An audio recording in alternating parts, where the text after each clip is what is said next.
Perfect. All right. Thank you, and welcome everybody to day 2 of ETHDam. Very excited for everyone to be here and all the content that's going to be this morning, and also all the hackathon stuff that's going to happen from 2 o'clock this afternoon. So I do hope that everyone here and also on the live stream will stick around all day, because the hackers have been working tirelessly through the night to try and make the best of their projects, and very excited to submit their projects at 2 p.m.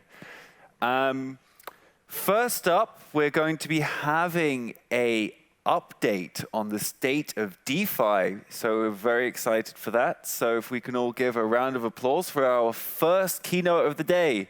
Woo! Cool. Thank you. Can you hear me? Yep. Cool. Is that gonna? It should do. Okay. But yeah, thank you all for coming. Like to the graveyard shift ultimately. But thank you very much. I'm gonna talk to you today about the State of DeFi report 2023 that we carried out at the end of last year. Just one caveat is it should be probably a better word for this is the state of DeFi users really. We'll get into that in a second. So obviously DeFi has emerged as one of the most promising use cases for cryptocurrencies, right? Providing real utility and demonstrating substantial growth ever since kind of 2017, 2018, and kind of like boomed out really in 2020 and so on.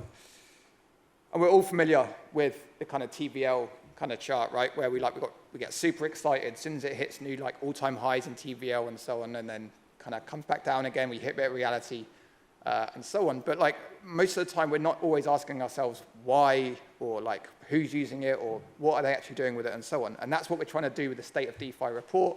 This is the first one we've ever done, and hopefully it will become an annual thing, and we'll see kind of more improvements along the way. So although adoption has been strong, to truly unlock DeFi's potential and achieve the critical mass that we've kind of got today in like early users in a way, we have to create products and experiences that users not only love, but also consider indispensable. So they have to be able to love your products, but they've got to need to use it as well. And ultimately, we believe in bridging that gap for users. Ultimately, lies in understanding them deeply, and that's incredibly important. And that, again, is why we've done this survey. So it happened late last year, and we're going to look at some of the kind of like hot takes and so on in a minute from it. But one caveat we've got to take from this is that we carried this out in kind of December and January, December last year, January this year, when the markets were at an all-time low, right? And a lot of users, like ordinary retail users, had left. We managed to get about 330 people in total to fill this in, so it's a little bit lower than we were hoping for, but hopefully we're going to grow that every year. And crucially, this was only achievable kind of thanks to like over 30 partners that actually helped us kind of spread this out there, get their users to fill it in and so on. So hopefully we've got a really diverse user group of people that provided feedback to this.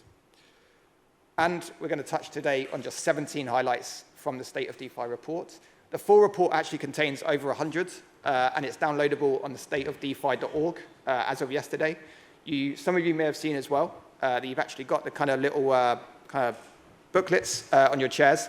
Like they're the exact same highlights we're going to talk about today. I'm just going to talk a little bit more about some of them and some of the really important points.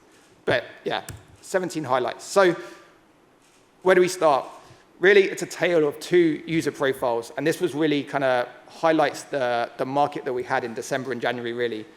The 2 primary user groups that filled in this survey for us were crypto natives and crypto enthusiasts, what we termed. Both of them very active users in the ecosystem, but the real difference here is crypto natives have a large amount of crypto, in their opinion, and crypto enthusiasts have a small amount of crypto. But again, both user groups here are very active users in the space. So as we kind of expected, and as we kind of knew, like kind of almost from the summer, like last summer, really, we started to lose the retail users again. They got burnt pretty hard. The ones that invested kind of 2021, start of 2022, like kind of at the highs and so on, they lost a lot of money, and a lot of them left the space. And I think for anybody here that's builders or has a DeFi app or whatever, or NFTs, anything on Web3, knows that those users left. And nothing was more evident than on the Ethereum gas price for that, right? Where it almost went down to single digits at times in Gwei. So yeah, crucially, how those two profiles differ is I've got a lot of crypto and I don't have much crypto. And it's just important to keep that in mind as we look at kind of these insights, because these are not your everyday retail users that are using it. We need to find other ways to try and get to them and understand what they want to do and how they want to use DeFi. So what is the first kind of fascinating thing? I don't know how easily you can see this, but the crypto natives on the far kind of right-hand side, over a third of the crypto natives have over 85% of their total wealth in crypto, which is like crypto natives are the ones that said they have a lot of crypto and over 85% of their wealth. That is a huge amount of money. And for all of the builders and like kind of product managers or whatever in the space, that's something really important to keep an eye on, right? Because you have such an important job to do as a builder, as a developer, as a product manager, as a marketer, and so on. They are trusting you with so much of their money in this space. And we all know how difficult like DeFi can be as well to keep yourself protected and so on. But there's a lot of money at stake here, and for a lot of users, a lot of their wealth at risk. And we've all heard the stories of people kind of completely getting wrecked through scams, through hacks or whatnot. So security and trust here is incredibly important, and we're going to see more of that in a second. When we ask these users, and again, kind of both those primary groups really, what are their primary kind of composition in their portfolios? I think the expectation here with BTC and ETH would dominate, but that isn't the case at the moment, right? DeFi tokens still take a large proportion of all of their kind of like non-NFT tokens here, their kind of financial tokens and so on. BTC and ETH is quite high, and then ETH is like even higher. One caveat here is users could select more than one response, which is why we've kind of got this weird kind of like percentages there as well. So when we asked them, like, what do you value most when holding your asset? This is ultimately what they said. And you can see here the top results: security, control, trust, decentralization, risk, privacy. These are all words that we throw around loads, and they ultimately all come down to the same sort of thing, right? And this is what users are ultimately telling us. They're like security, control, trust. These are all the same thing in some ways, right? Like, can I trust you? Do I have control of my assets? Is the security good enough that I can trust you? And through security comes control and so on.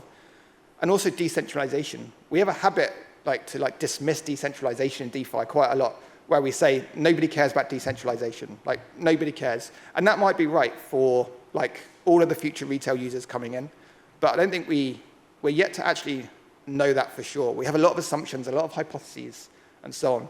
But where we've spoken to the actual users using DeFi today, security, control, and trust is absolutely key to them, and decentralization is very, very high up on that list. So we shouldn't just dismiss decentralization like we sometimes have a habit of doing when it suits us in the industry and when building products. So again, which of the following phrases best represent you on here? Again, we just talked about decentralization being quite high. Over 60% of respondents said like decentralization is important when asked for the phrase that best represents them. So again, we're talking here about the active users, the very active users, probably weekly active users on DeFi, but decentralization to them is still very important. And we shouldn't just get rid of decentralization or say that decentralization isn't important when all of the users that we know are using the products today are saying it is. The next one is a really, really important one as well, particularly on the back of 2022 with like FTX and so on. Like, I want to be the only person in control of my money, and crypto gives me that power. That is what almost half of the respondents said is a really important phrase that best represents them. And again, they could pick multiple of these around like kind of what kind of best matches you.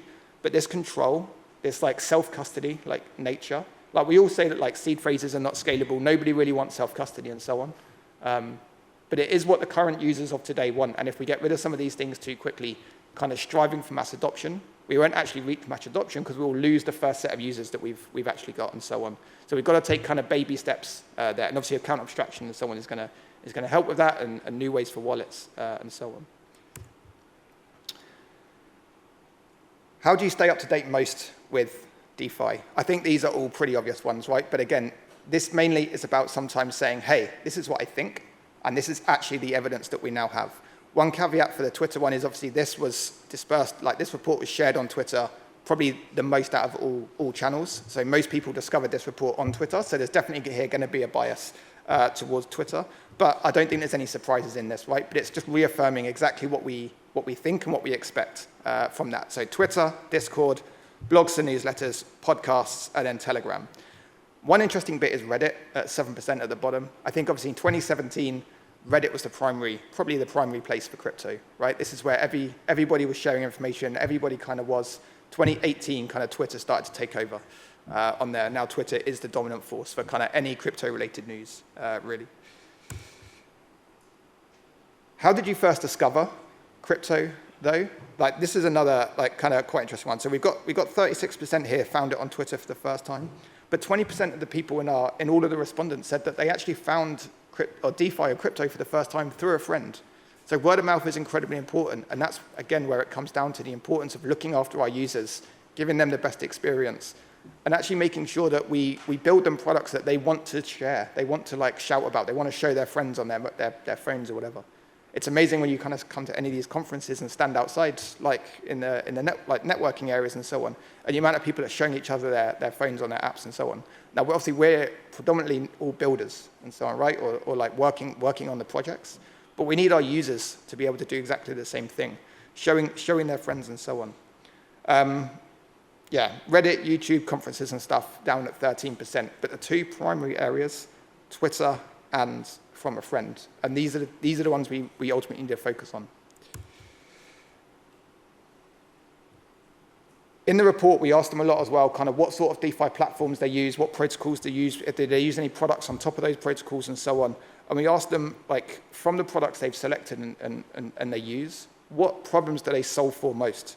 Now, again, I don't think there's particularly a huge amount of surprise in this, but it's just reaffirming the kind of things we need to build upon. But it's seeking yield and leverage, swapping tokens without going through centralized exchanges, avoiding centralized exchanges, accessibility and convenience, portfolio management, exposure to exotic tokens, and then learning and experimenting as well. But these are all kind of key points where we all come up and try and, like, say, oh, DeFi is going to be the next, like, X for Y or something like that, right? Or we're building a new product on crypto. And so on. But these are the core things people are looking for at the moment. And I don't think these are necessarily going to be that much different from the next set of users that are going to be coming in as well. Unclear risks and trust are the main adoption barriers we've got here. So when we ask people why do they use the products, one of the most important things as well to ask and discover is why, like, did they not use the products, or what held them back from using the products in the early days or so on. And one thing that was quite interesting here was the top one that came up, which is unclear risks. Everybody knows in DeFi that there are risks involved in DeFi. Although if you go to almost any DeFi application on there, probably like 9 out of 10 or so on, almost none of them will refer to the risks involved when using that protocol or that platform. Some of them will talk about the liquidation risk, but the actual risks, the risk of governance or decentralization or the oracles or the protocol just failing or there being a hack if they've only had one audit and that audit was 18 months ago and they've made 15 upgrades since. A lot of people use DeFi, what they're telling us here is they'll use DeFi because they trust the protocol, but they want to be told about the risks. And these unclear risks are the things that hold those users back more often than not, especially the second one, the ability to trust the underlying protocol. So unclear risks and the ability to trust are some of the biggest barriers there. And they're two really, really key points, right? There's some other ones as well, like unclear tax implications and so on, that we can all do a better job in doing. But it being a global product and a kind of global user base, that's obviously a really, really hard one to solve. But risks and trusts are so important. Building user confidence. So, like, when you were still considering, like, X product or whatever, like, what held you back the most? Again, the educational content, seeing real-time activity of others are all things that help the user or would help the users use that product more. But the biggest one is experimenting with a small amount first. So my background was in Maker as well, and Maker made one crucial decision after launching MCD where they put the dust limit, the kind of minimum debt limit up from, like, started off at $20, it went to like 100, 500, all the way up to around 5,000 or 6,000 at one point for the smallest vault. And that stopped any ordinary user coming in for the first time and trying the vault with a very small amount of money. And we look here at almost kind of 70% of users, so almost 2/3 of our users, or just over 2/3 of our users here, saying that like when they were considering using a protocol for the first time, they want to experiment with a small amount first. So sometimes that's really important. Even if your target user is a 50K user, a 100K user, a $1 million user, or whatever, allowing them to actually be able to use a small amount first, even relative to their portfolio, right? Use a small amount first, you will likely onboard many, many more users in that time. So what are the 5 high priorities, in our opinion, for seamless DeFi onboarding, really? Better education and resources. I think we talked a little bit about that yesterday as well, around education, particularly also around regulators and so on yesterday as well. Like, how do we almost onboard regulators to understand crypto better? Well, the same applies to ordinary users as well. How do we onboard those? What improvements do we have to make? So better education and resources.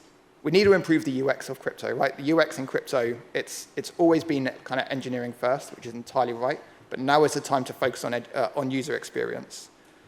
Some users want to see historical logs and detailed analytics. Again, let's caveat that with these are crypto native and crypto enthusiastic users, right? These are heavy crypto users.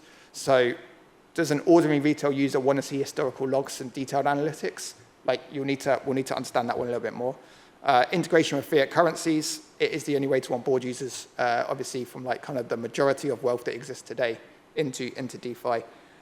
And then, again, better insights into gas prices and transaction costs. Again, these are like big crypto users, like weekly crypto users. In reality, let's read more into that, okay? And look at that and say, we need to abstract away gas prices and so on, or just make transaction costs more transparent as well. Everyone knows there's a cost to doing anything on DeFi. Again, many platforms will hide that away, particularly if you're using a hardware wallet or so on. And then, what are 4 keys to DeFi feature delight? So if we can take away some action points from kind of the things we learned in this, and again, these are just kind of 17 hot takes, really. And again, there's like over 100 in the full report if you want to download that. But action 1 is improve feature clarity. So create videos explaining how this works to users. Create step-by-step guides. Far too many times we just ask them to connect their wallet and like kind of discover this for yourself.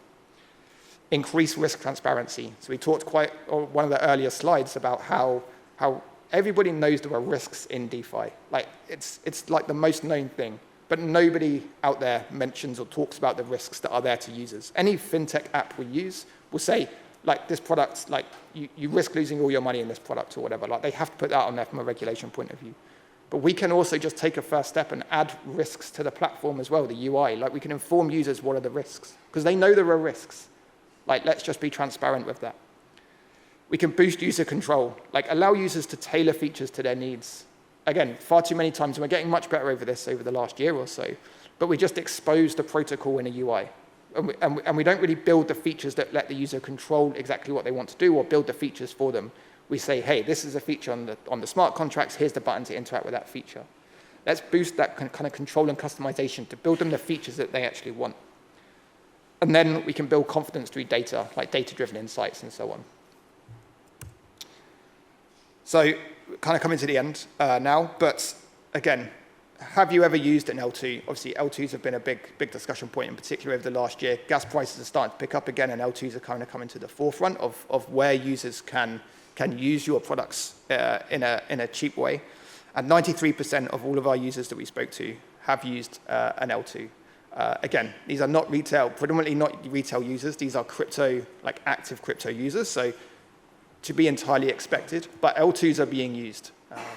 And we believe for more than just airdrop hunting as well.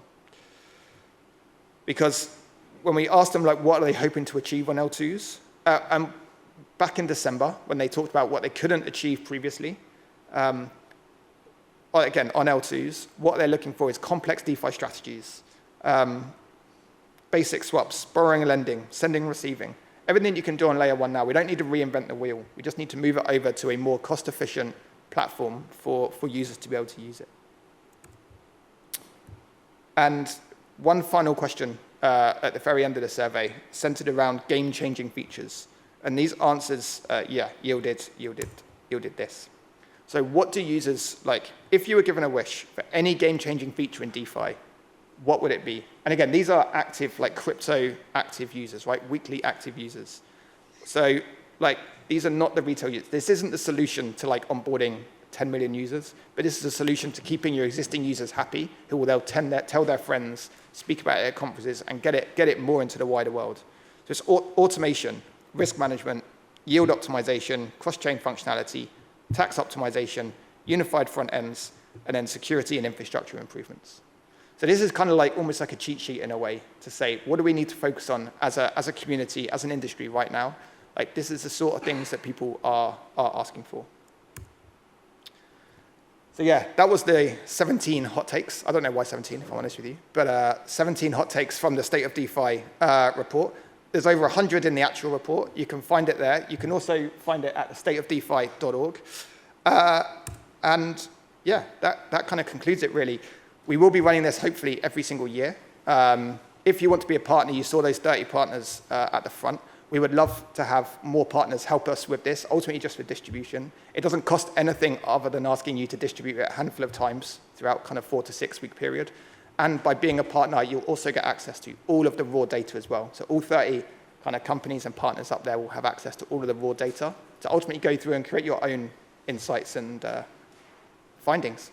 But yeah, thank you very much. Cool. Thank you, thank you.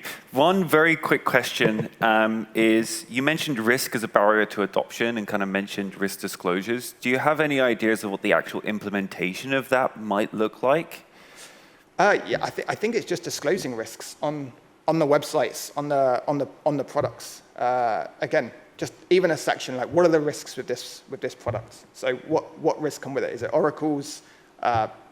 Like the hack risk, where we have it audited, when was the last time you had it audited, and so on. But it's more disclosing those risks, which creates that trust. So risks and trust were right at the very top. And the trust comes ultimately with being honest and transparent with the users. Yeah. Preach. Cool. Thank you very much. Thank you. And yeah, another round of applause.